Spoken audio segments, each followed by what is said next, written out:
मेरे प्रिय बच्चों, जैसा कि हम सुबंत प्रकरण पढ़ रहे थे, मैं डॉक्टर सीमा शकुनी SVP राजकीय महाविद्यालय डूंगरपुर से सुबंत प्रकरण के तहत हम पढ़ेंगे बालक शब्द।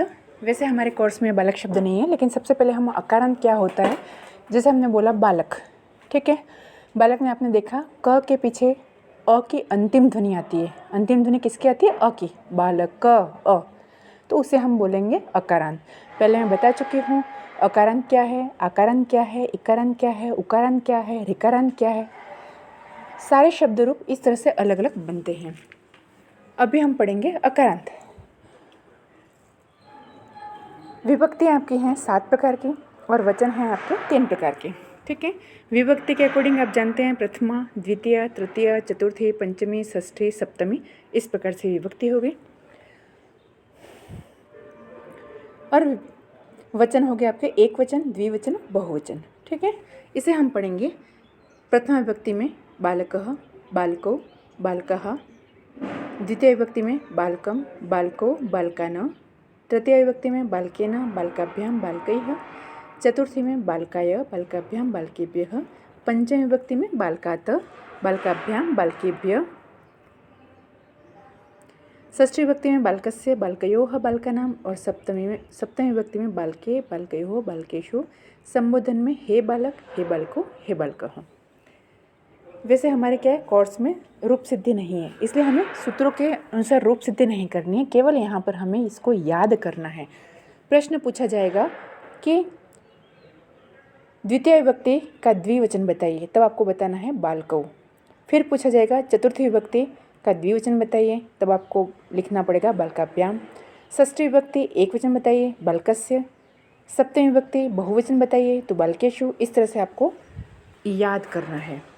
ठीक है, अब इसी जैसे ये अकारांत है, तो राम शब्द को हम देखेंगे, इसी के अनुसार राम भी क्या है, हमारा अकारांत है। इसके रूप देखो आप इस तरह से बनते हैं, रामः, रामौ, रामः प्रथमा, रामम, रामौ, रामाना द्वितीय, रामेण, रामाभ्यां, रामैः तृतीय। अब यहाँ पर क्या है कि बालके न होता है, लेकिन राम शब्द में जहाँ कहीं पे भी र हो तो वहाँ पर क्या हो जाता है, न को न आदेश होता है। क्या होता है? र को न आदेश। र हो और श हो तो वहाँ दोनों ही जगह न को न आदेश होता है। तो इस तरह से हो जाएगा रामेण, रामाभ्याम, रामैः तृतीय, रामाय, रामाभ्यां, रामेभ्यः चतुर्थी विभक्ति, रामात, रामाभ्यां, रामेभ्यः पंचमी, रामस्य, रामयोः। और यहाँ हो जाएगा न की जगह न आदेश, तो रामाणाम षष्ठी। और रामे, रामयोः, रामेषु सप्तमी। हे राम, हे रामो, हे रामः संबोधन। सारे अकारांत शब्द, नृप शब्द है, अकारांत शब्द जैसे राम शब्द है, नृप है, गज है, वानर है, सर्प है, कुप है, तड़ाक है, वृक्ष, मनुष्य, मयूर, नाग, सिंह, खग, पाद, कुक्कुर, व्याघ्र, इंद्र, गणेश, जनक, कर, अश्व, सेवक, चंद्र, छात्र, ईश्वर आदि शब्दों के रूप बालक के समान चलेंगे। जैसे बालक शब्द हमने पढ़ा, वैसे ही इन शब्दों के रूप जो भी अकारांत शब्द हैं वो सब इनके अनुसार ही चलेंगे। अब हम पढ़ेंगे तकारांत पुल्लिंग शब्द। ठीक है, भूभृत यानी राजा। आप इसी को वैसे उसको भी याद करना है आपको, एक वचन, द्विवचन, बहुवचन। और विभक्तियाँ कितनी आपकी 7 प्रकार की हैं, वही प्रथमा विभक्ति, द्वितीय विभक्ति, तृतीय, चतुर्थी, पंचमी, षष्ठी, सप्तमी। ठीक है, इसको याद करना आपको। भूभृत, भूभृतौ, भूभृतः प्रथमा, भूभृतं, भूभृतौ, भूभृतः द्वितीया, भूभृता, भूभृत्भ्यां, भूभृद्भिः तृतीया, भूभृते, भूभृद्भ्यां, भूभृद्भ्यः चतुर्थी विभक्ति, भूभृतः, भूभृद्भ्यां, भूभृद्भ्यः पंचमी विभक्ति, भूभृतः, भूभृतोः, भूभृतां षष्ठी विभक्ति। और भूभृति, भूभृतोः, भूभृत्सु सप्तमी विभक्ति। हे भूभृत, हे भूभृतो, हे भूभृत संबोधन।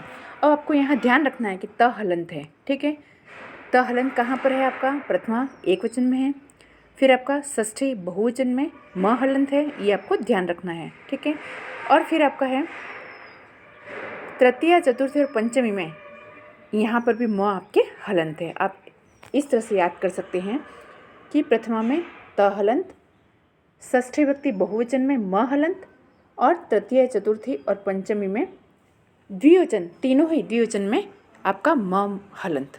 ठीक है, एक तो ये ध्यान रखना है आपको।